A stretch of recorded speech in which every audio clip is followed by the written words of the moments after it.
Good evening, and welcome to Naval Public Libraries, our Southwest Library branch. How many of you is the first time you've been in here? Be honest. Well, welcome. We're really not that far away from downtown or the landing, so come on back sometime. Check out what we've got to offer. We are delighted to be able to continue our partnership with Georgia Historical Society with our third lecture. This has been an amazing partnership, and we have had some delightful speakers, and I think tonight is going to be no different. I think we're in for a real treat. Our speaker was here a couple of years ago and spoke, and it was a full house, and it was a wonderful talk. As you leave the building tonight, please look at some of our information and pick it up. Some of you may have children, grandchildren. Our summer reading program kicked off earlier this week. Earlier today in this room, we had nearly 200 children for a retelling of Huckleberry Finn. We've got 500 programs across the system in the next 10 weeks. Please come back and enjoy the library. We will be open until 8 o'clock this evening. So enjoy the building and take a look and see what we have to offer. But before that, Dr. Gross, my partner in crime, will introduce our speaker for today. Okay, thank you. Thank you. Thank you, Christian. Okay, we're dancing. I need to come up here. We're dancing now, aren't we? I'm not as good as you are on my feet. Well, thank you, Christian, and let me echo what he said. The Georgia Historical Society is delighted to be here tonight in this wonderful facility. This has been a great partnership. It was an experiment, and I think it's been successful. We appreciate all of you coming out tonight for this third lecture in this series between the Georgia Historical Society and Live Oak Public Libraries. And it is a great honor tonight for me to introduce our speaker, someone that I've had the privilege of calling a friend now for nearly 20 years, Mr. Buddy Sullivan. Buddy is the author of 17 books on coastal Georgia history, specializing in antebellum agriculture and the maritime heritage of the Tidewater. He is a native of Savannah and McIntosh County and a graduate of LaGrange College. Buddy spent 16 years as a professional sports writer for several daily newspapers in Georgia and Florida, covering primarily Southeastern Conference college football, with his main beat being the University of Georgia Bulldogs from 1968 to 1984. We all know those are the glory days during the Coach Vince Dooley heydays. He later served for 9 years as editor of his hometown Darien News. For 20 years, Buddy served as director of the Sapelo Island National Estuarine Research Reserve until his retirement last year in 2013. He served on the board of curators of the Georgia Historical Society for 6 years, during which time he chaired the Society's Historical Marker Program Review Committee, helping the Society to reorganize and launch that important initiative after it was privatized by the state. He has also served as president of the Lower Altamaha Historical Society and the Richmond Hill Historical Society. Like so many great historians who started their career in journalism, Douglas Southall Freeman, David McCullough, and Rick Atkinson, Buddy turned from reporting the news to writing history. His background and experience as a journalist made him a natural storyteller, which is what good history is all about. Among his numerous awards and honors are a Governor's Medal in the Humanities from the Georgia Humanities Council, the Lilla M. Halls Award for Outstanding Book on Georgia County or Local History from the Georgia Historical Society, the National History Award Medal from the Daughters of the American Revolution, and the Volunteer of the Year Award from the Georgia Historical Society. In 2003, I had the privilege of collaborating with Buddy on the publication of one of his finest books, Georgia, A State History. Affectionately known around the Georgia Historical Society offices as the Buddy Book, this was the first full-length history of Georgia published in nearly 30 years. It has been through several printings and is one of Arcadia Press's best-selling publications. Here's what I wrote about Buddy in the introduction 11 years ago. Buddy Sullivan's History of Georgia is the most recent in a long and distinguished line of publications offered by the Georgia Historical Society that take our collections out of the archives and place them in the hands of the public. The first full-length history of the state produced in nearly a generation, this book is a partnership between the Society, Arcadia Publishing, and one of Georgia's most prolific historians. A popular lecturer, veteran journalist, and gifted author of numerous books on various facets of Georgia history, Sullivan is well suited to tell the story of the state's journey through time. His lively account traces the development of Georgia politics, economy, and society, relating the stories of the people, both great and small, who shaped our destiny. In the process, Buddy Sullivan explains to us the foundations of modern Georgia. Those of you who know Buddy will agree that there is no one more passionate about Tidewater, Georgia, and its history than Buddy Sullivan. We are extremely fortunate that he has dedicated his life to helping us better understand our region, its past, and its present. If there is something in a name, and I believe there is, then Buddy Sullivan has earned his. He is truly our buddy, a dear friend of history and of the Georgia Historical Society. Ladies and gentlemen, please join me in giving a warm welcome to Mr. Buddy Sullivan.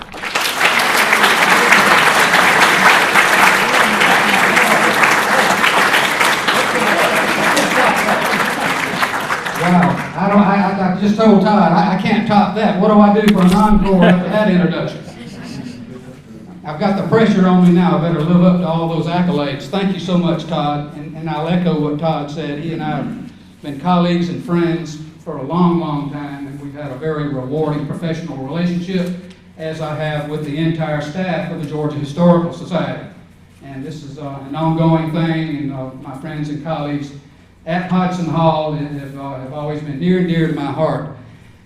Christy and I talked about this program, I guess about a year and a half ago, and I suggested this program to her in commemoration with the bicentennial of the War of 1812. And most people think of the War of 1812 as an afterthought. You'd be surprised at a lot of people that really weren't even aware that there was a War of 1812. And this is one of the things that I have done to try to correct that misconception. It wasn't an important part of American history. And over the years, during my research, I have discovered that Georgia has had a very good, close connection with the War of 1812, particularly the naval component. And here we go again, because a lot of people weren't even aware we had a Navy that long ago.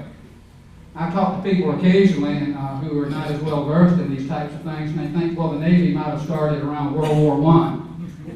But no, we've had a Navy for a long, long time, going back to the American Revolution. And Georgia has played a key role in that Navy, as all of you know, with military installations, shipbuilding. Remember all the Liberty ships that were built in Savannah, which transported troops escorted by naval warships to Europe and to the Pacific. The shipyards in Savannah and Brunswick were very important, and then of course the Kings Bay Naval Submarine Base, which is one of the most important military installations in America, with the nuclear component of the Trident submarines, the Atlantic Fleet based there. So Georgia has played a key naval role down through the years. But so many people don't understand how early that goes back. And one of the things that we need to remember is that the people that I will talk to you about this evening, as far as the Naval War of 1812, have a direct correlation to many aspects of our state's legacy. 3 streets in downtown Savannah are named for naval heroes from the American Naval War of 1812. Perry, McDonough, Hull, all streets in Savannah. Counties and towns are named after naval heroes in the War of 1812. Far more than Army or other heroes. You have to understand that the War of 1812 was really a defeat for the United States militarily, in most respects. But the naval component sort of resuscitated the national morale. 1812 to 1815, the naval contributions by the fledgling Navy, very small, against the huge Royal Navy, were such that the morale of America embraced its naval heroes. And this was huge. This was a big thing because the American military had suffered a series of defeats at the beginning of the war in the Northwest Theater of Activity. Washington was burned by the British. Things just did not go well militarily until a general named Andrew Jackson sort of set the record straight in New Orleans. And ironically, paradoxically, the Battle of New Orleans came after peace was signed. So it really didn't count, except we won the last big land battle. Go figure.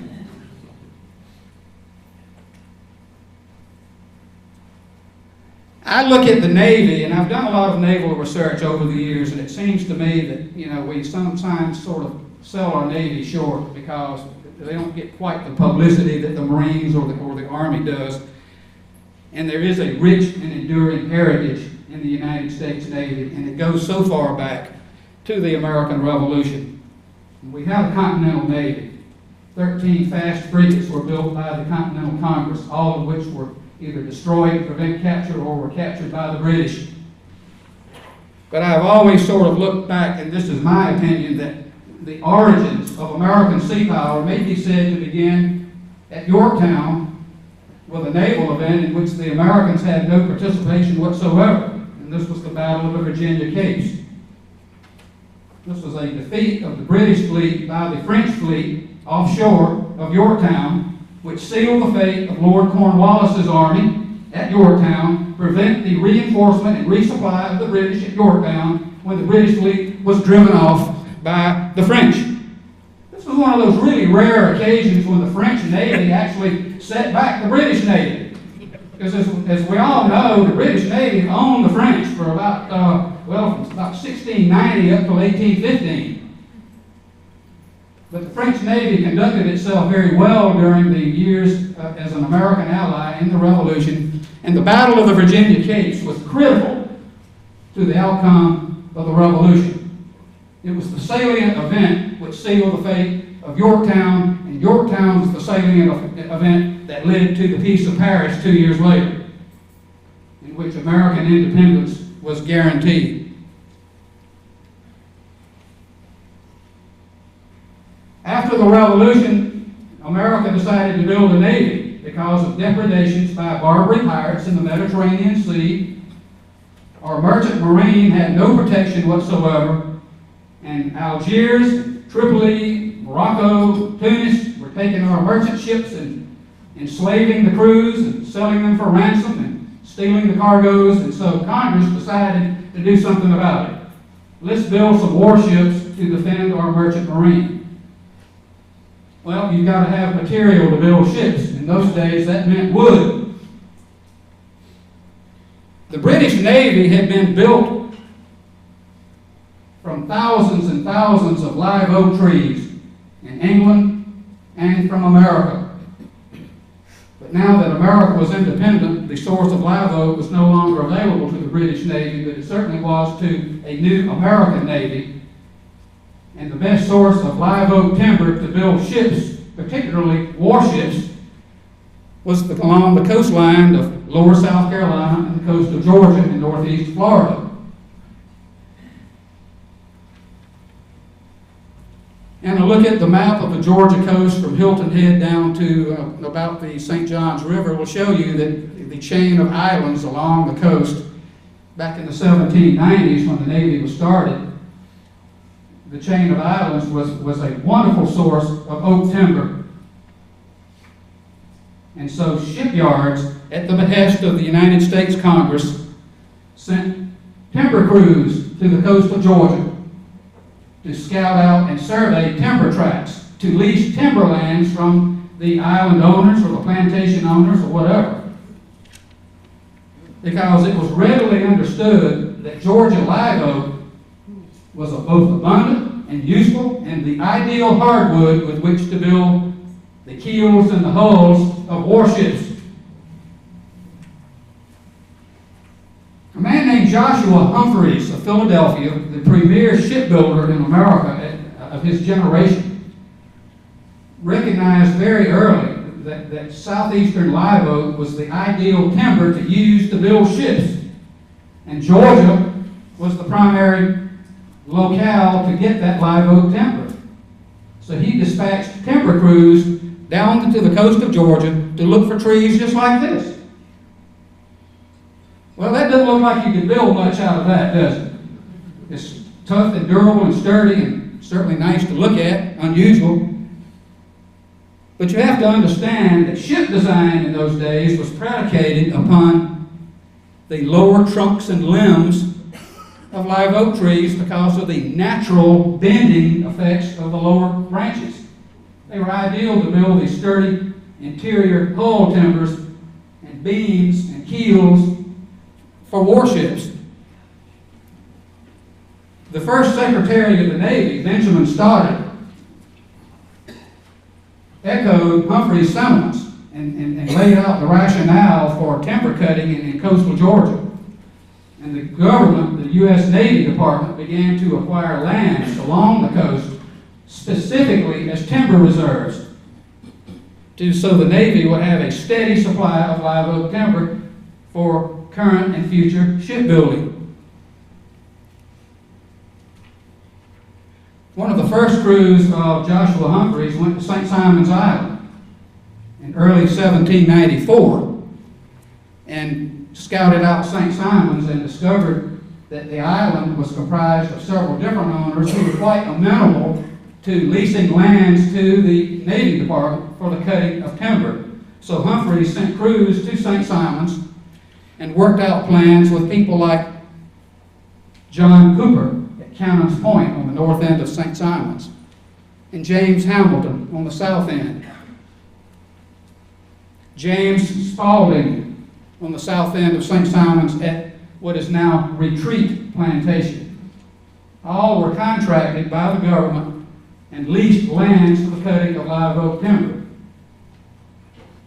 It is said, not proven conclusively, that a great deal of the live oak timber that went into the USS Constitution came from St. Simon's Island, as well as some from nearby Cumberland Island. You go to St. Simon's now and they say, oh no, all of it came from St. Simon's. Our island built that vessel. That's a great deal of pride. Take it in that little sad note of history on the people of St. Simon's. And so there were large natural stands, not only on St. Simon's, but there were on Cumberland and Ossabal and Sapelo and St. Catherine's, Hilton Head, Amelia. These islands all had natural live oak growing in abundance and had been for thousands of years.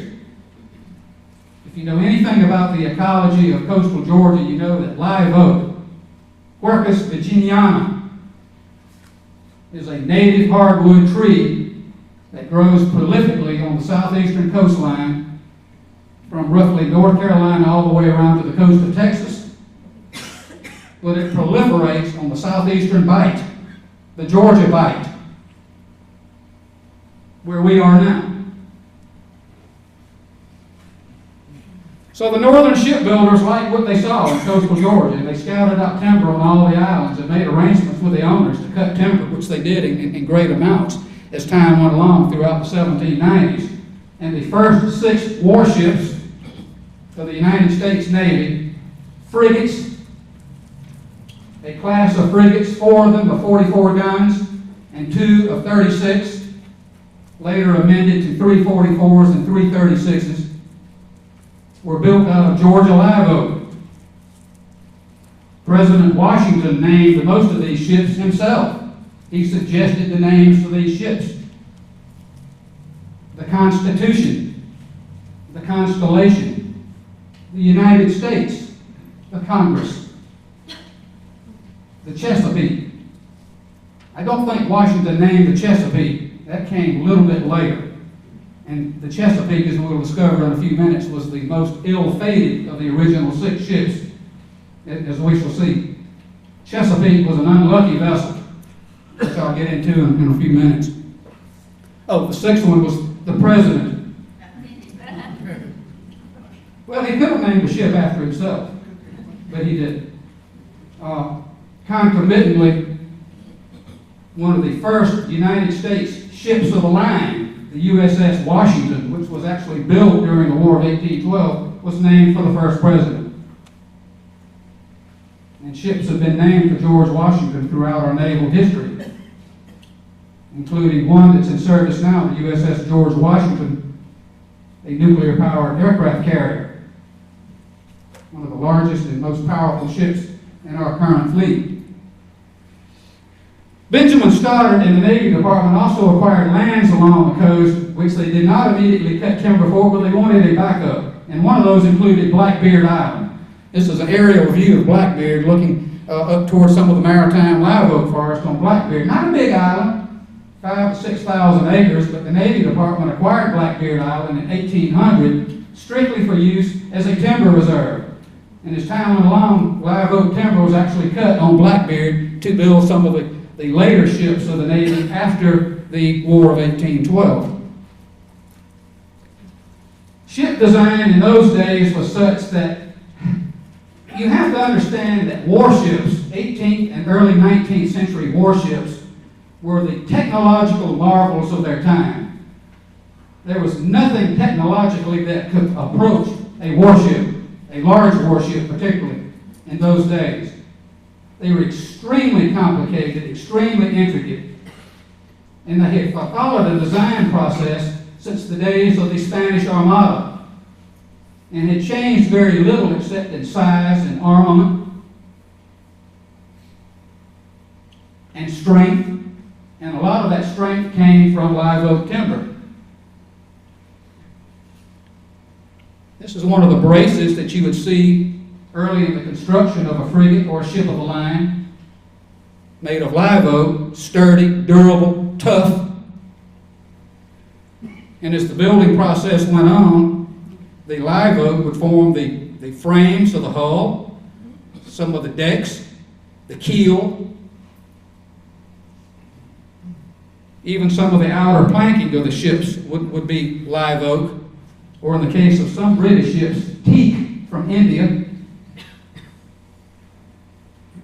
And these ships were extremely, extremely highly technical. There was a great deal of thought and design that went into these ships.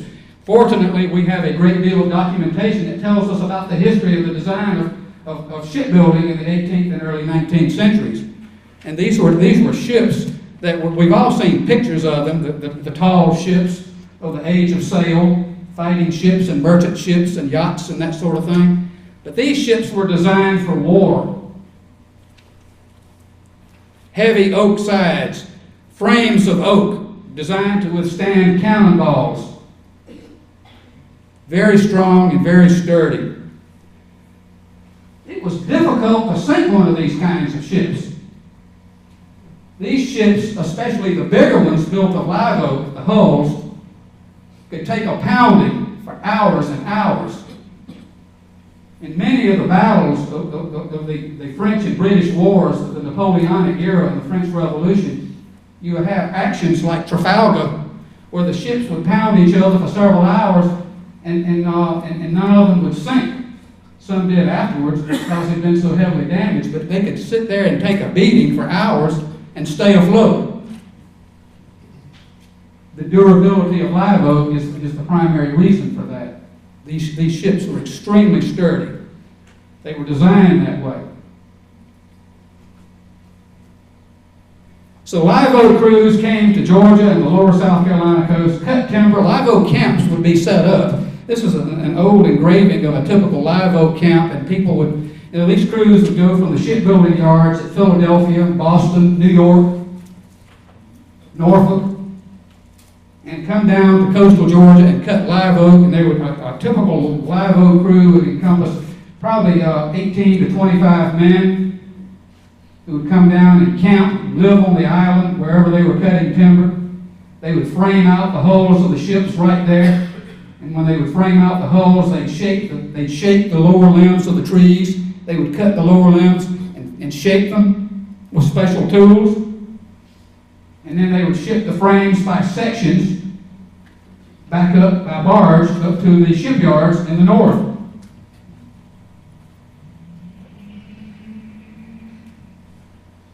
In the 1790s and very early 1800s, the American Navy really began to take root with the building of ships.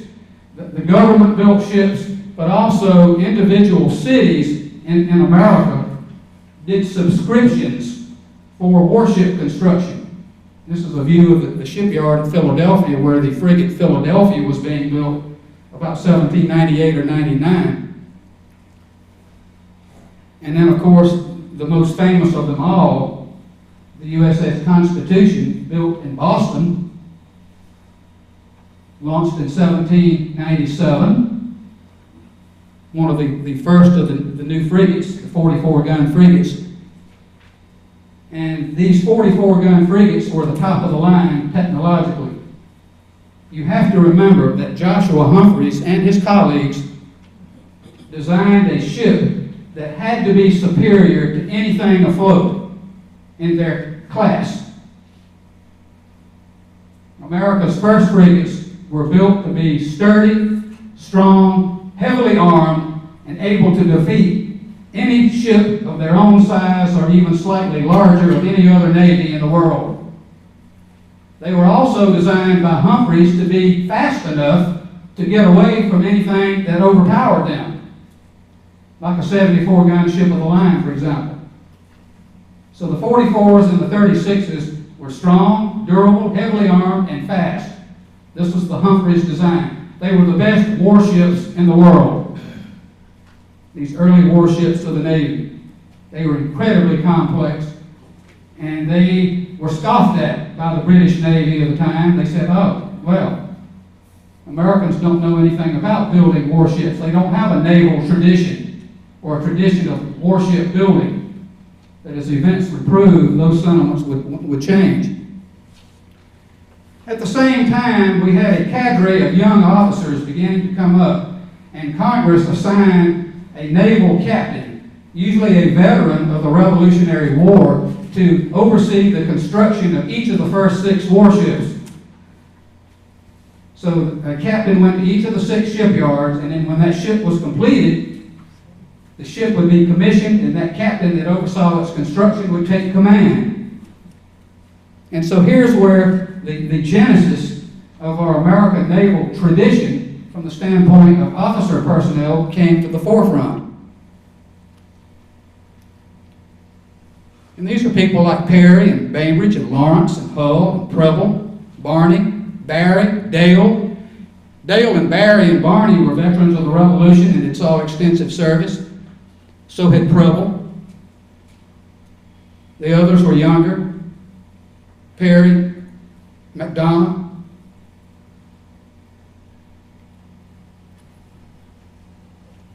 The Constitution is probably the most famous historic warship. Well, it is the most famous historic warship in America.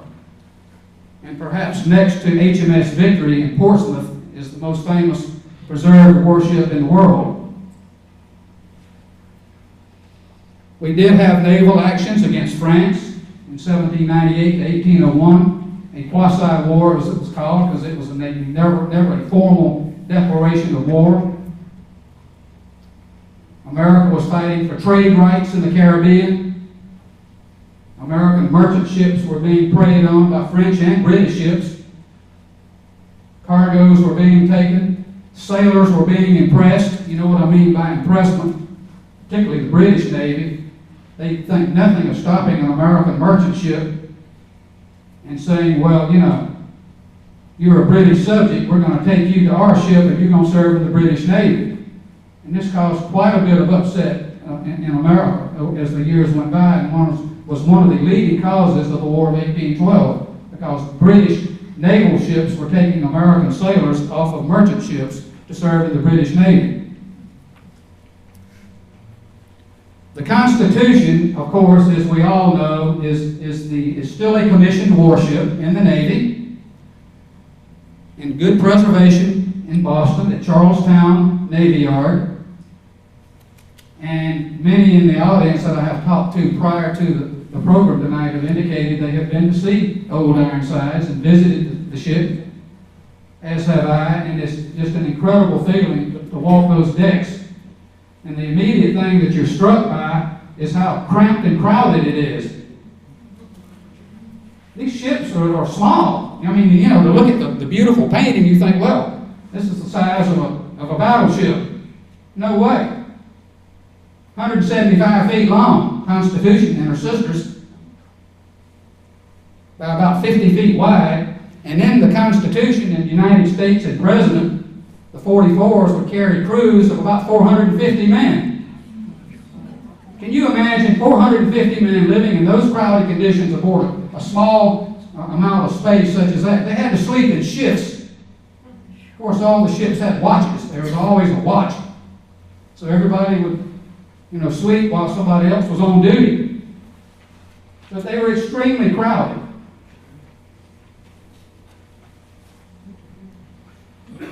War was declared in June of 1812, and the American Navy was taking on an incredible task. People in America, many people said, what in the world are we doing? Has Congress lost its mind? Has President Madison lost his mind to take on Britain was the world's superpower in 1812. The British Navy had a string of victories going all the way back to the Spanish Armada. Mistress of the seas, all powerful at sea. Something like 900 warships in the British inventory, either on station or in ordinary, as it's called, meaning in reserve. And about 130 of those ships were just like this, HMS Victory, a powerful three-decker, 100 guns, Nelson's flagship. America did not have a single ship like this. The biggest America had were the 44-gun frigates, which of course would be no match for a ship like this in a fair fight. 900 ships in the British Navy. America's Navy had 17 ships. That's pretty good odds, isn't it? Who would take those kind of odds nowadays in their right mind? But America did declare war. Free trade and sailors' rights was the motto of the war. Because America was tired of being in the middle of the French and English war and her ships being boarded and sailors taken off to serve in the British Navy when they were, like as not, an American subject as opposed to being a British subject.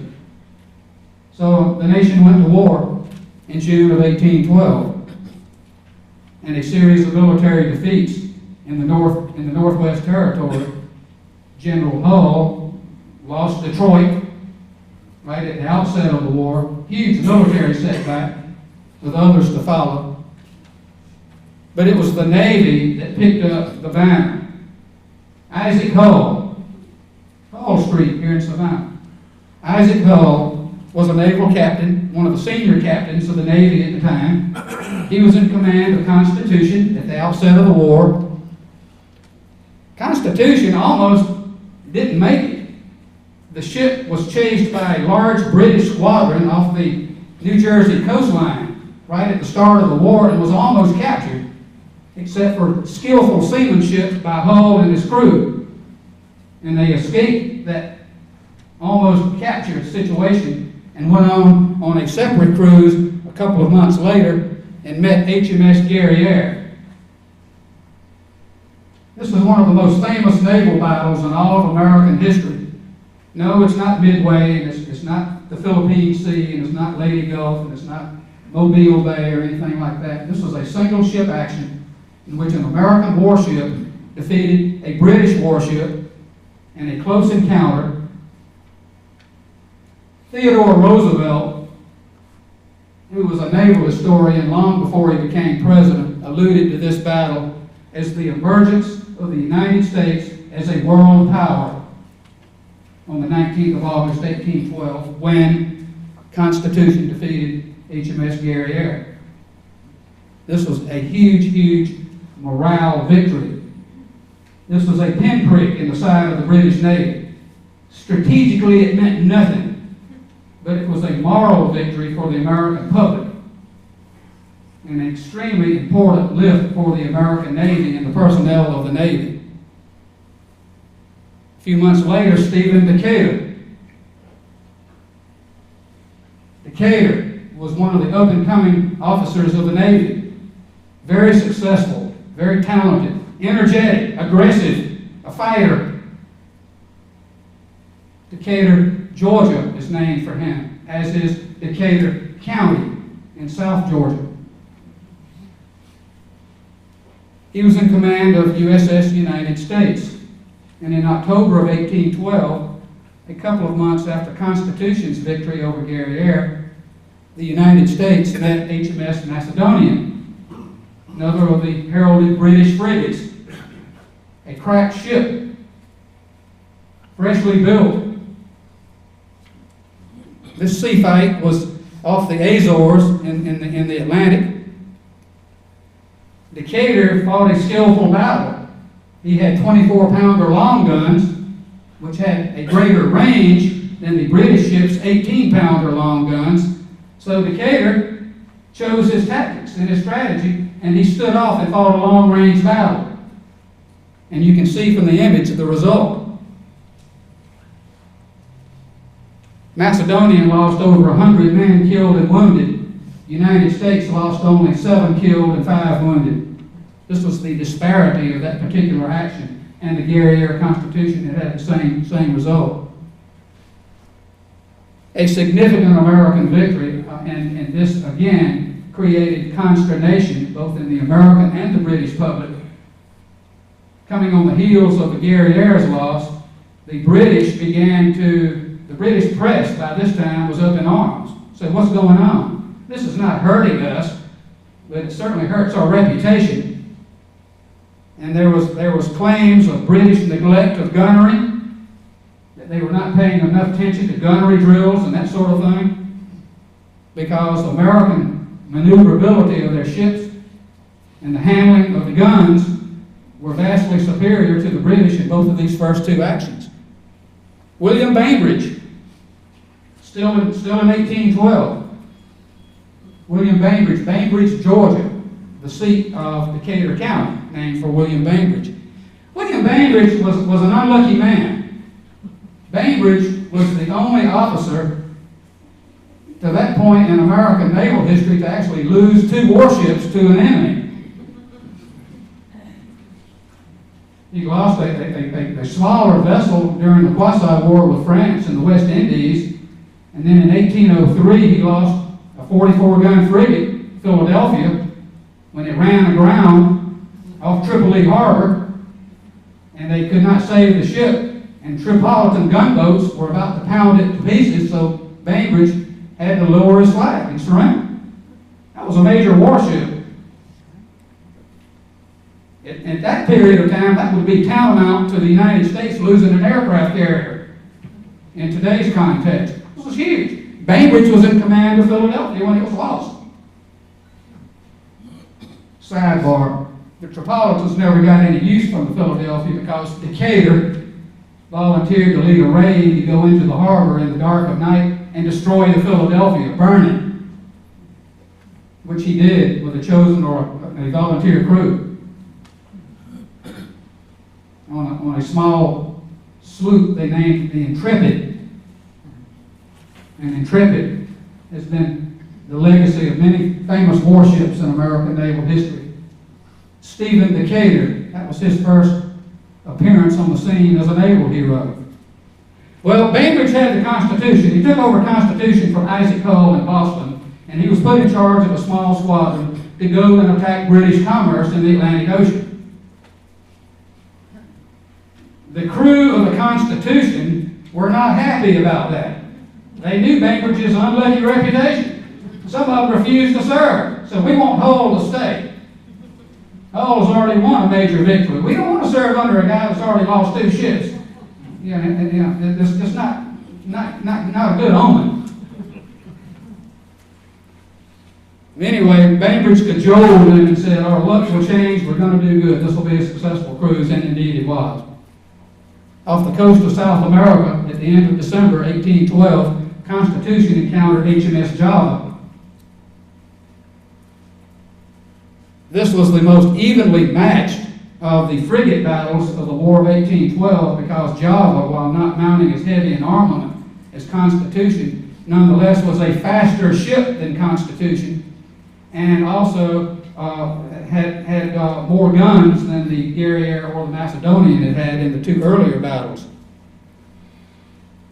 Roosevelt places the odds in this battle as about 6-5 in favor of Constitution. which means it was fairly evenly matched when you matched Constitution's heavier armament against Java's superiority in speed and maneuverability. Now, why was that? Java was a French-built ship, and the French built better ships than the British from the design standpoint.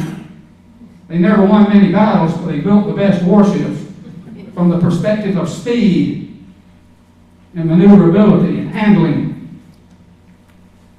This was Constitution's hardest fight, a 2.5 to 3 hour battle with Java, in which the Constitution ultimately prevailed.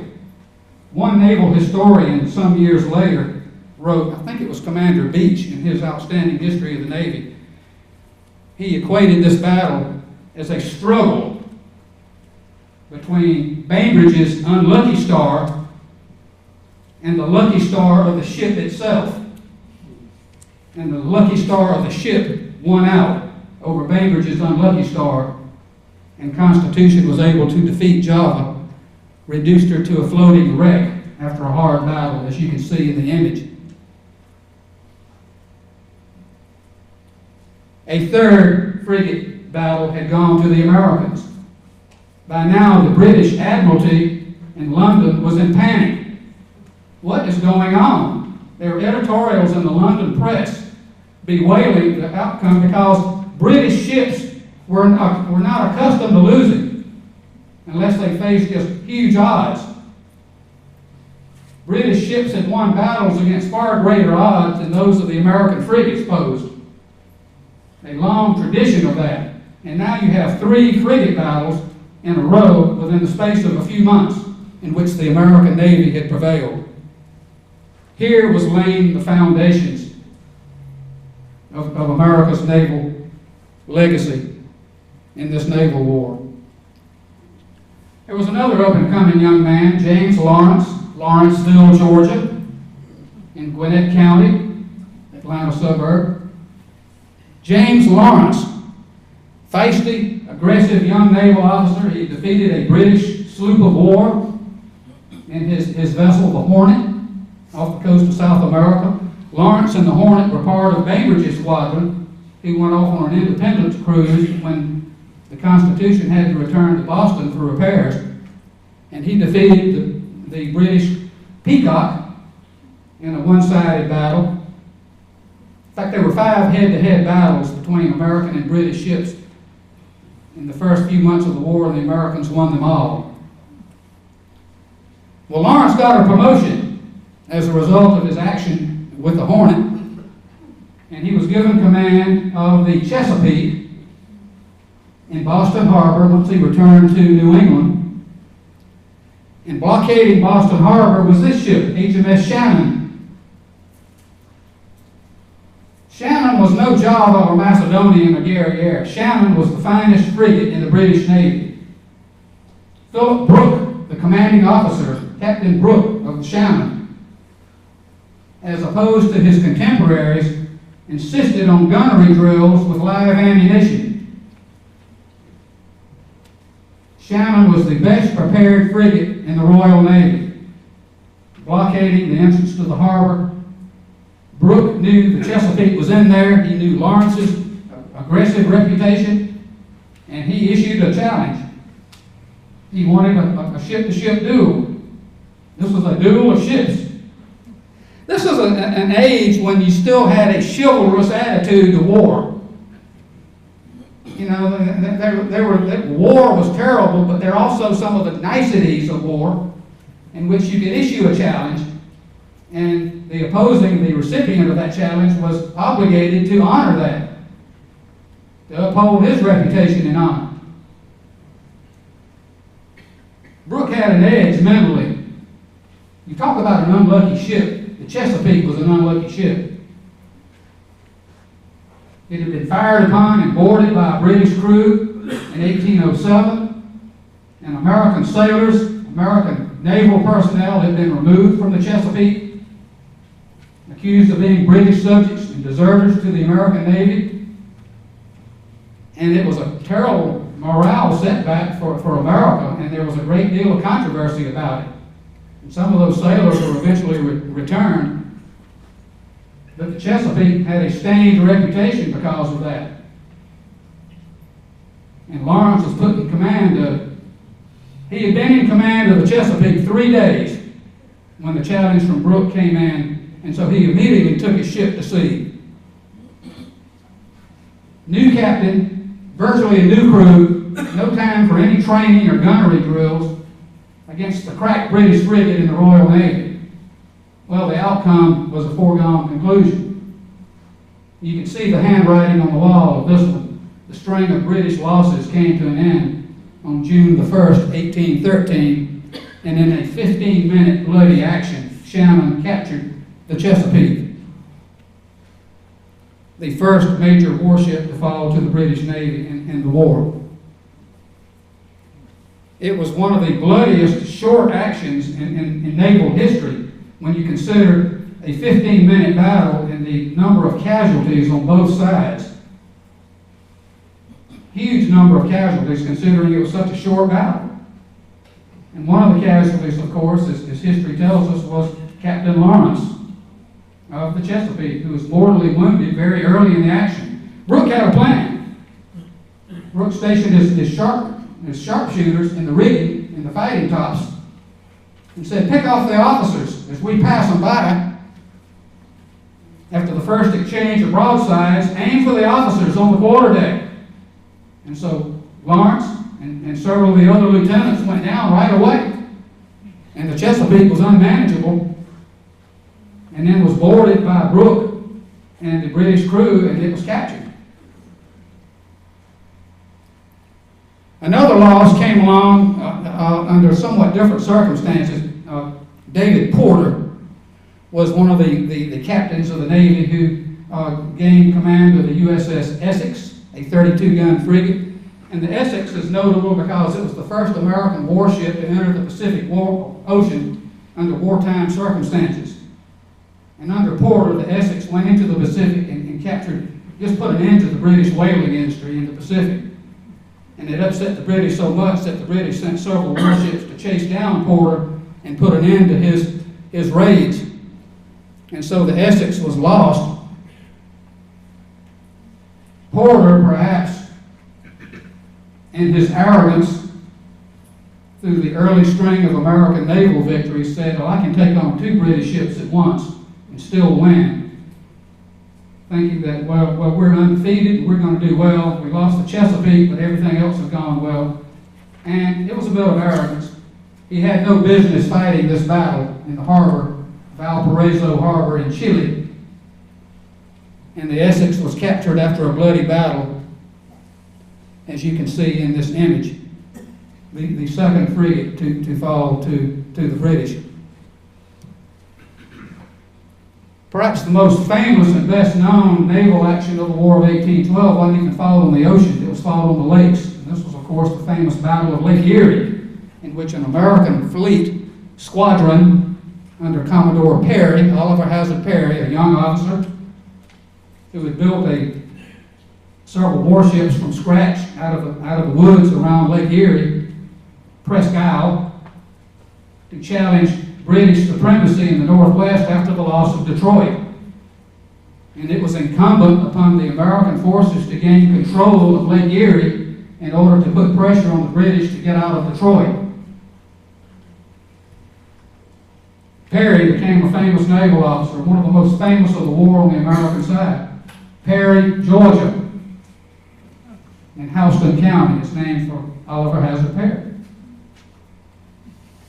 And this, of course, was the famous battle in which the British squadron, of about equal size and armament than the Americans, put the flagship out of action, and rather than surrender, Perry shifted his flag to his other large warship, the Niagara, which you see here. He's transferring in the middle of the battle, one of the most famous incidents of the entire war, and renewed the action in which he attacked the British squadron once again and won the day. And he sent his famous telegram, or his famous message, on the back of an envelope: "We have met the enemy and they are ours." One of the most famous quotations in American military history. Don't give up the ship. These were the alleged words of Captain Lawrence as he was dying on the Chesapeake. Lawrence and Perry were close friends, and of course Perry named his flagship after Lawrence and raised this flag with the dying words of his friend to the masthead, and that's the flag that he carried from the Lawrence to the Niagara when he made the transfer. And I believe this original flag is now in the archives of the U.S. Naval Academy at Annapolis.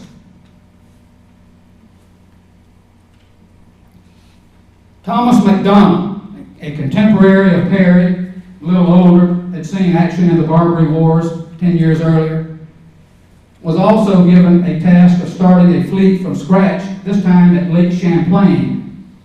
The British had a plan. The British were going to cut New England off from the rest of America. And to do that, they were going to march an army from Canada down the Hudson River Valley and take New York and separate the rest of America from that section and split it off and force the Americans to give up the war.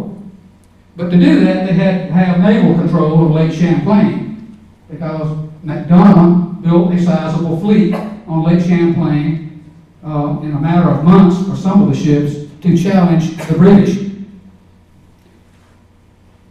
This is September of 1814. By this time, delegates from America and Great Britain were meeting in Belgium to discuss terms of peace. This was after the burning of Washington. Morale was low. You know, Fort McHenry had survived, you know, the bombs bursting in air, Francis Scott Key and all that.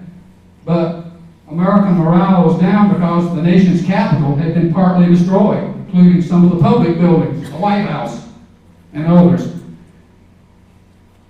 America needed a jolt to take to the bargaining table in Belgium against their British emissaries.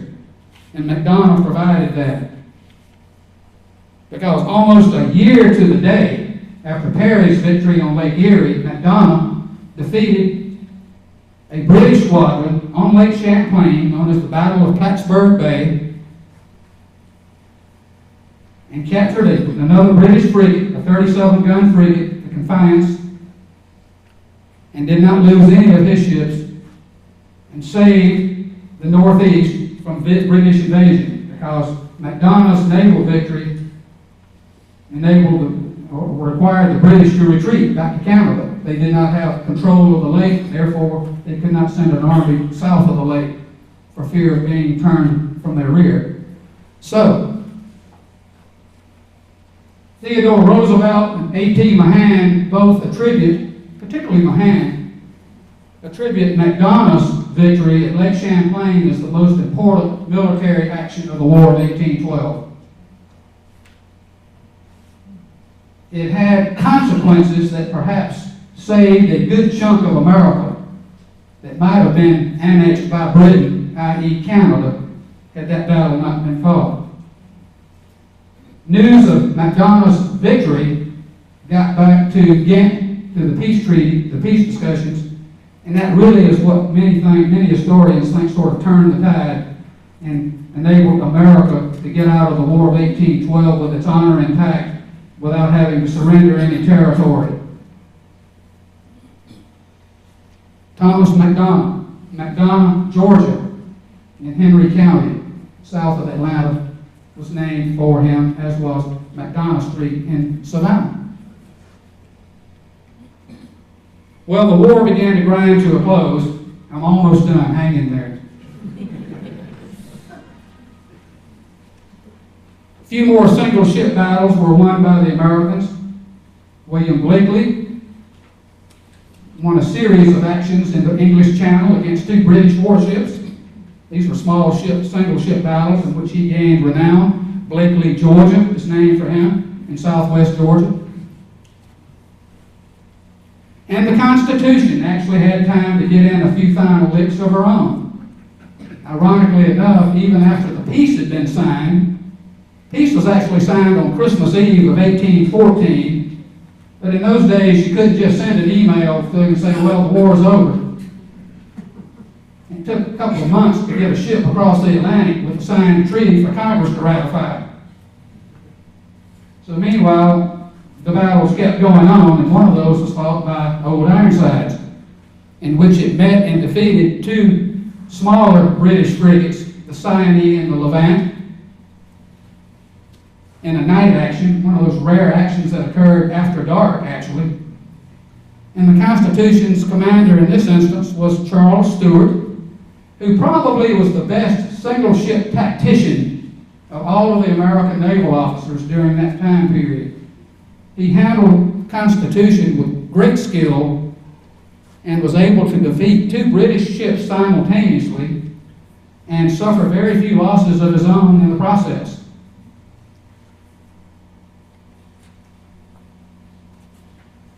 And of course, Old Ironsides emerged as the most famous single ship out of the war as far as the American side goes, and it was lovingly preserved down through the years.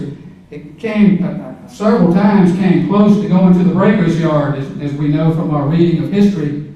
And of course, the famous poem by Oliver Wendell Holmes was credited with saving the ship in many respects because of the fame of the ship during the War of 1812. And so the ship has been restored several times, actually rebuilt several times, to the point where it's sitting in Boston Harbor now, not quite the same ship that it was in 1797.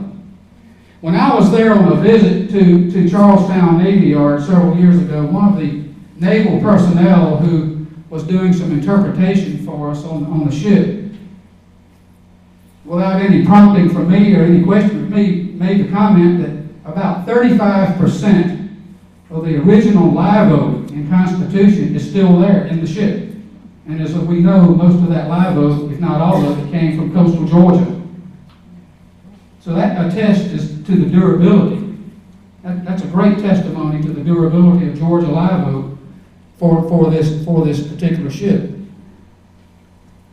The naval victories in the War of 1812 created, sort of a culture of their own, and it was the success of the Navy, by and large, created an aura of the fact that the American public thought America won that war very easily. When you take the naval victories and add it to Jackson's victory at New Orleans, it's easy to see, well, this was a great American victory. But America was brought to its knees in this War of 1812, almost lost it, probably should have lost it, had not England been distracted by Napoleon in Europe. Because at the start of the war, most of the British military and the Navy were focused on Europe, the war on the continent. Napoleon reigned supreme, and the only thing that stood between it and Napoleonic domination of all of Europe was England, and more specifically the British Navy. After about the middle of 1814 or so, early 1814, when Napoleon had finally been defeated in Russia and had lost the majority of his army on the march back from Moscow to France, the British were finally, and then of course Wellington, in the Peninsular War in Spain and Portugal, had driven the French out of Spain back to France. And so these events enabled the British to free up forces to send to North America. And what happened when that happened was a blockade was imposed on the American eastern coastline from Maine to Florida. And the American economy ground to a complete halt. Very, very few ships could get in or out of American ports because of the British blockade. British naval superiority really came to the forefront in the last 2 years of the war. America was going bankrupt because of the naval blockade of the British fleet. It wasn't until 1882 when Theodore Roosevelt's book about the Naval War of 1812 came out, shortly after he finished his undergraduate studies at Harvard, that he produced a systematic study of the Naval War, which he analyzed each of the naval actions and the effects of the British blockade. And he was one of the first to point out that the United States had no business fighting that war in the first place. America was unprepared for war. America did not have much of a navy, not much of an army at the time. And Roosevelt was quick to point out that the commercial aspects of the war did not go very well for America as time went on. America was lucky to get out of that war in one piece. It's important to remember that Roosevelt was a great proponent of the United States Navy. When the new American Navy began to be built in the 1890s, he was an assistant secretary of the Navy, and he was a strong advocate of American sea power. And then when he became president, he advocated a strong American Navy. This was in an era when America finally began to emerge on the world stage. A lot of people don't understand or realize it, but you stop to think. The United States economy, by about 1885 or 90, was the world leader. Militarily, we weren't anything, but economically, by about 1885 to 1890, America had superseded Great Britain as the economic superpower of the world. But Roosevelt and Mahan and others advocated strong American naval forces to protect a growing commerce. We had done our continental expansion from east to west. The territories had been established. The vast majority of the states had been named. So our continental expansion had been largely completed, and now America began to look outward to the Pacific, into China, and the Indian Ocean. And Roosevelt realized this and said, in order to expand these commercial horizons with a merchant marine, you need a strong navy to defend it. Alfred T. Mahan, a naval officer, had seen his earliest service in the war between the states as a young Annapolis graduate, came to play a key and critical role in the doctrine of sea power. He also, echoing his good friend Theodore Roosevelt, noted that America was lucky to get out of the War of 1812 the way it did. America had no business challenging a larger British Navy. As well prepared as the American ships were, as good as they were, as skilled and disciplined as the crews were, America was no match for Britain and should never have played that role. Mahan wrote a series of naval histories in which he used the British Navy as an example in his advocacy of American sea power. That sounds kind of paradoxical. He's using the British Navy as the model, as the template for a strong American Navy. But he used the historical analogy, the synthesis of all of the legacy of British naval history to that time, to show what sea power can do for a maritime nation. And make no mistake, America is a maritime power, had been since its infancy. We're a maritime country. It depends on trade and ships, bottoms carrying commercial goods in and out. And since the 1890s, a strong navy to protect it. And Mahan advocated this, and his views on British sea power carried so much influence in Congress and the public, among other nations. Did you know that Mahan's books were required reading in the German Navy to that time? Kaiser Wilhelm said he wanted all of his naval officers to read Mahan's books, particularly the influence of sea power upon history. The British Navy embraced those books. Mahan was not an academic historian, but he was a very good analyst. He was not a strategic historian, but his understanding of the principles of sea power, based partly on his study of the Naval War of 1812 and the lessons learned therein by America's need to have a strong Navy, were the catalyst for the growth of the American Navy in the 1890s and the early 1900s. Very important, his works are still in print. Some of his naval books are classics in the genre And because of Mahan and Roosevelt and others, the American Navy built its first class of modern warships, the Indiana class of the early 1890s. And America finally had some battleships like Great Britain, France, and Russia, Germany. And these ships were on hand to fight the Spanish-American War in 1898 and won a couple of notable naval victories. In 1898, even though it was against the Spanish and weak Spanish nation at that time, America emerged as a world power for the first time. And 10 years later, Roosevelt was able to send his new Navy on a cruise around the world, the Great White Fleet. 16 American battleships, all new, practically new, went around the world demonstrating America's sea power everywhere they went. And of course, that set the tone for the buildup of the Navy, which led to World War II. And the demonstration of American sea power was never more vivid than in World War II, in the Atlantic, but more especially in the Pacific. The Great Sea War, the greatest naval war in history, from Pearl Harbor to Leyte Gulf and Okinawa. And America's Navy won the greatest naval war in history and emerged with the greatest Navy in the history of the world.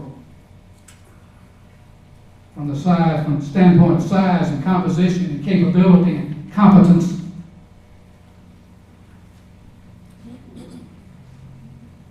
Based on the legacies of Roosevelt and Mahan, and even the traditions established in the War of 1812. And it was the Navy that emerged as the catalyst in the Cold War. The Soviet Union attempted to challenge American sea power in the 70s and 80s. And America re-energized its Navy. And the American Navy was something that the Soviets could never figure out. They could not challenge it. And it was one of the main reasons that the West was able to prevail economically rather than militarily over the Communist Warsaw Pact. The Navy. And so now we have a Navy that's second to none.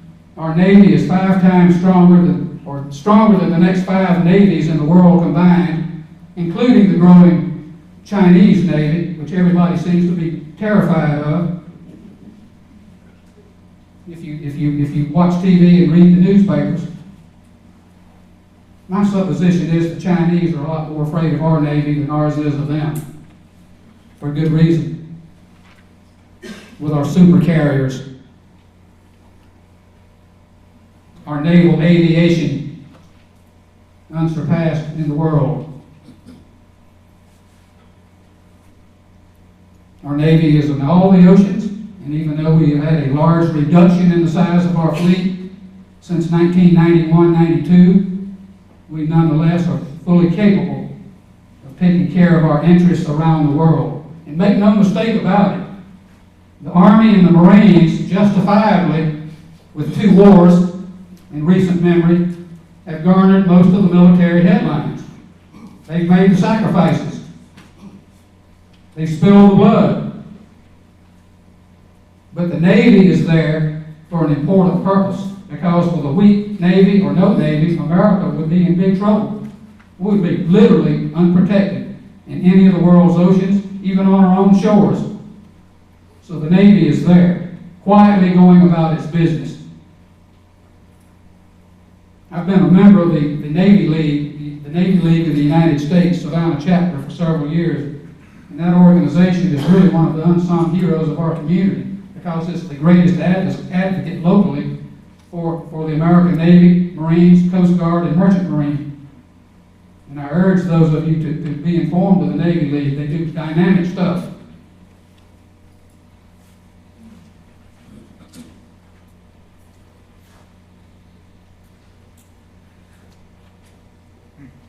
And of course, the backbone of our nuclear deterrent is built on the Navy, with our fleet of 14 Trident submarines, half of which are stationed at Kings Bay in Georgia. the other half in Bangor, Washington, on the Pacific coast.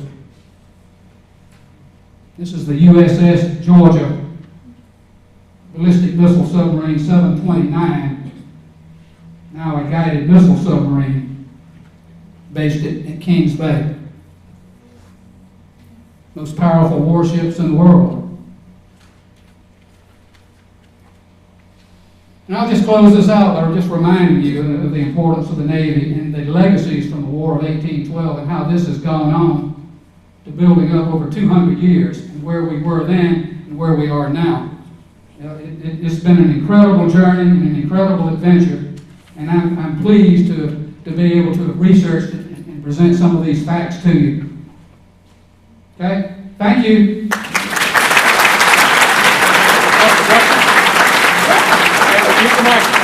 Okay. Paul tells me we got time for a couple of questions. Just a couple. Yes. Know a little bit about metallurgy. Can you speak to the mic? Know a little bit about metallurgy in the United States foundries in those days. Where in the world were we getting the guns to do this? Yeah, the question is where was the naval guns in 1812 coming from? Interestingly enough, a lot of our naval cannon came by purchase from England before the war. Good thing we got a few, isn't it? But at the same time, we also had gun foundries in America. In the Northeast, there were several foundries that actually manufactured naval cannon. But a lot of them did come from England because we could not manufacture enough cannon to keep up with the supply of warships. Good question. Yes. Other than the naval yards and shipbuilding places up north in the 1700s, were there any in the South that we supplied the timber for? Well, we supplied the timber from coastal Georgia and South Carolina, but there were no naval bases in the southeast or south of Norfolk. No shipbuilding? No shipbuilding took place south of Norfolk, except for some gunboats. Some of the smaller gunboats were built in Charleston and maybe one or two in Savannah, I'm not sure. But Navy yards and shipbuilding yards were all in the Middle Atlantic and New England states. I was just wondering, as a result of your research, which is very good, by the way, excellent, fantastic, what has been done within the state and national historical communities as far as these timber harvesting sites that you collect on historic registers and whatnot? I don't think there's been a whole lot done. I don't think we understand the legacy of shipbuilding the way we need to in America. And again, this brings my earlier point that we are a maritime nation. And I think sometimes we lose sight of the understanding of our maritime heritage more than we need to. But the timber legacy and the shipbuilding legacy in the Southeast is certainly an important component of that. But you rarely hear about it. You know, a historical marker here and there maybe, stuff like that. But you just don't hear much about it. Yes, in the back. Yes, the ships were built with mostly live oak, but wasn't long-leaf pine used for masts? Yeah, that's a good question. The question is pine. Yes, pine was used for the spars and the masts.